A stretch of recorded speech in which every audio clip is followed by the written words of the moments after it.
Mbola amin'izay tontolon'ny baolina kitra izay misy resaka ny ekipan'ny Ademantsika izay efa tsy manao intsony moa ny fananana afrikana na izany aza nefa dia nakasitraka ireo mpanao anazy sy ny mpijery baolina malagasy ny ekipan'ny AS Adema. Tamin'ny herinandro iny dia hanehoana tamin'ny mpanao gazety izy ireo ary nanao tatry ny zavatra tranga zany tamin'ny lalao miverina amin'ny fifaninanana afrikana natrehana tetsy amin'ny kianjan'ny Mahamasina ankoatra ny fisaorana izay nasehon'izy ireo ny mpijery sy ireo mpanoana rehetra ity ekipan'ny AS Adema ity na dia tsy tafita amin'ny dingana manaraka azy ireo dia anisany nametra-panontaniana ihany koa izy ireo ny mikasika ny fidiran'ireo mpijery etsy Mahamasina satria raha araka ny ambarany dia maro tokoa ny mpijery tonga nefa dia tsy arak'izay ny vola niditra.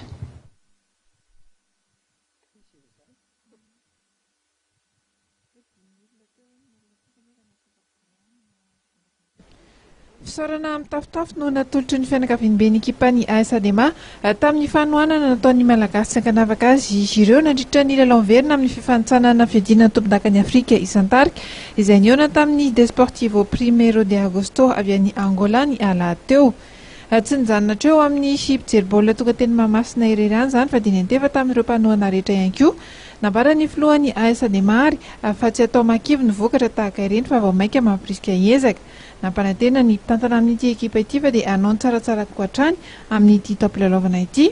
Na izany aza dia nisy ihany koa ny tranga mampalahelo kely izy ireo raha notombanana tokoa mantsy izy ny mpijery nanatrika teny amin'ny gradin dia nahatratra teo amin'ny iray ala teo eo. Ny atsasak'izay ihany anefa no nandoa fidirana ara-dalàna raha nambara ny mpitantana ny ekipan'ny saranam-piaramanidina ity. Zany fa afa-po zahay teo amin'ny fanohanany satria tsy voatery ianao hoe ny olona rehetrarehetra zany dia akasitraka anao daholo fa misy fa tena vitsy ny olona nanakehana ny zava-bitan'ny AS Adema ary zay mahatonga isotra zay na tsy nanakehana ary zay vitsy isorana ihany fa entanina mihitsy amin'ny manaraka zany hoe anohana tanteraka zany ny mpilalao gasy mihitsy zany izay miakatrehatra mihaona amin'ny ivelany. Le matoa zany asiana vidim-pidirana ny zavatra dia nisy fandaniana zany ho sehatra zay ary eny tokoa mety lafo ny 4 arivo eny amin'ny gradien kanefa araka ny lazaiko anareo matetika dia eny no entina andoavana an'ireo fandaniana rehetrarehetra avy amin'ny ireny hoe arbitre, commissaire au match ary ny délégation zay raisitsika eto reny. Akoatran'izay ny déplacement anao à l'extérieur zay averika any fa raha tany Angola dia natratra tany amin'ny 100 millions d'ariary tany déplacement nefa raha 5 000 payant teo Mahamasina fa 4 000 20 millions fotsiny zay 10 millions d'ariary lany tamin'ny délégation angolaise. Ny arbitre sy ny commissaire au match teo amin'ny 6 millions io au total dia ny polisy any amin'ny 3 millions d'ariary ny ariary daholo zany dia jerenareo fa zara fa ny fandaniana teto Antananarivo fotsiny dia fa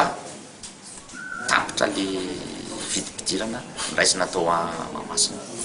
Tranga izay mahakivy ny mpitantana tokoa satria dia tsy mba nijery ny fandaniana nataon'ireo ekipa mihitsy ireo olona mahasay manao izany.